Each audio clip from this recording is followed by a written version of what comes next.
Here now, Congressman Devin Nunes and Congressman Mike Johnson. Congressman Johnson also serving as a congressional member on Trump's legal team. Congressman Nunes, one of the things that was so glaring, you put out the Nunes memo.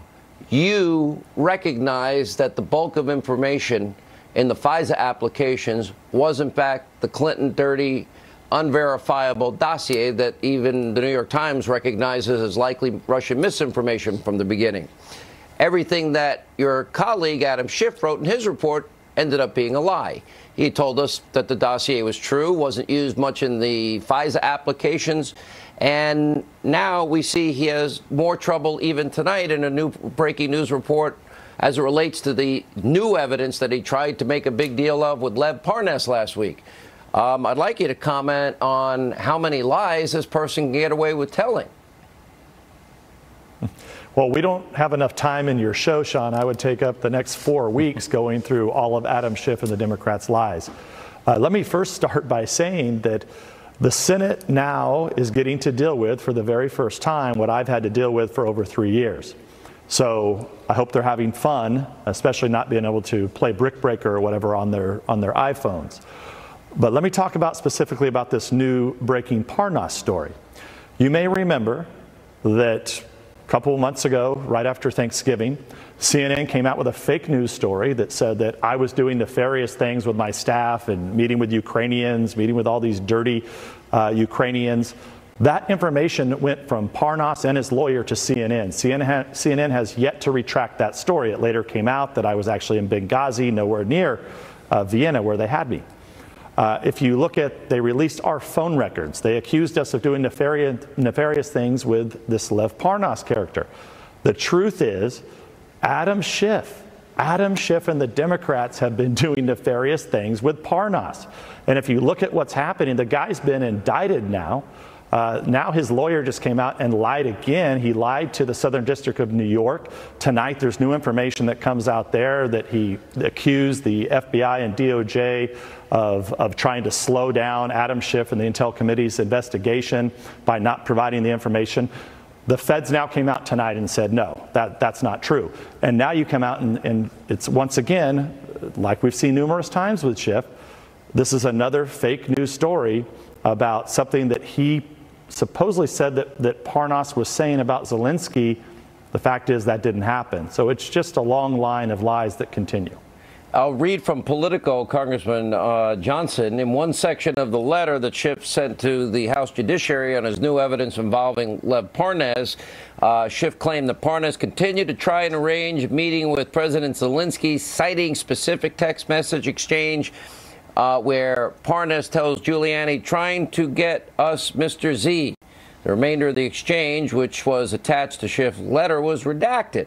But an unredacted version of the exchange shows several days later, Parnas sent Giuliani a Word document appearing to show notes from an interview with this founder of Burisma Holdings that was paying zero experienced hunter millions and millions of dollars. I never knew of any company that paid someone millions for knowing nothing.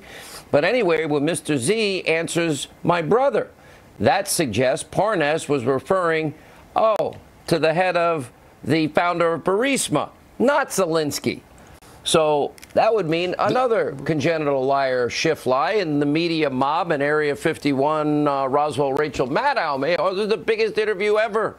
Is she going to correct the record? Is NBC going to make her correct the record? Great question, Sean. They were referring to the wrong Mr. Z. They were talking about Zlochevsky, who was the founder of Burisma, this terribly infamous, corrupt company, Burisma. That's the problem with Adam Schiff and everything that Devin is saying, everything that we've been complaining about for months, these super secret hearings in the basement and all the rest.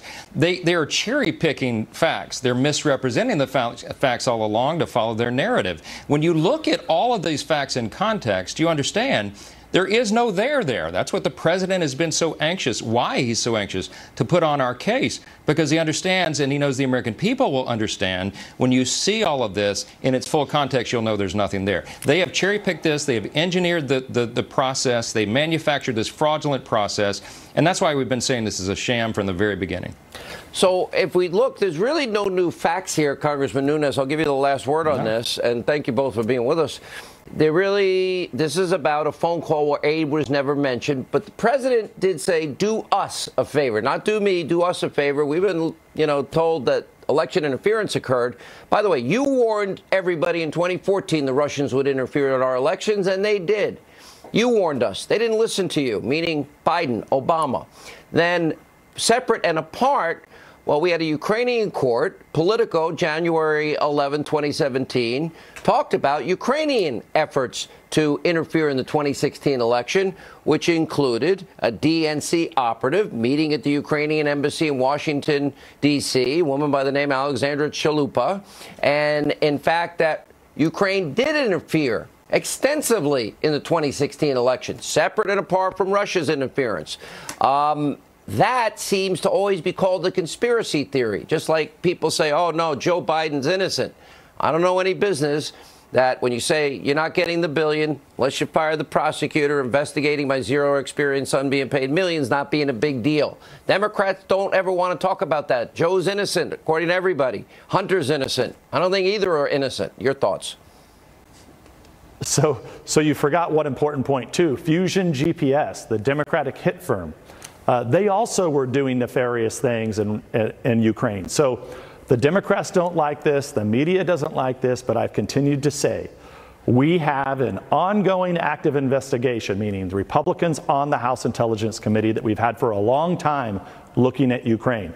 They don't like it. They get mad. They get mad that my staff was talking to people like Lev Parnas and others. Guess what? We're going to continue to do it. And you know why? Because the corruption was there. The Democrats are culpable for this.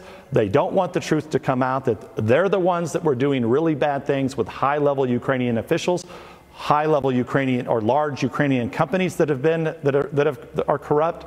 And now they're the ones that are dealing with people like this Lev Parnas, and then they cherry-pick things, and they constantly get it wrong. And so that's what the Senate now is getting to see today. They're getting to see Schiff in action. And as time goes by, sounds really important on the front end, and at the end of the day, it ends up to be a lie. All right, you've been vindicated, Congressman. Thank you for telling the country the truth. We know Schiff lied now. Thank you. Congressman Johnson, thank you.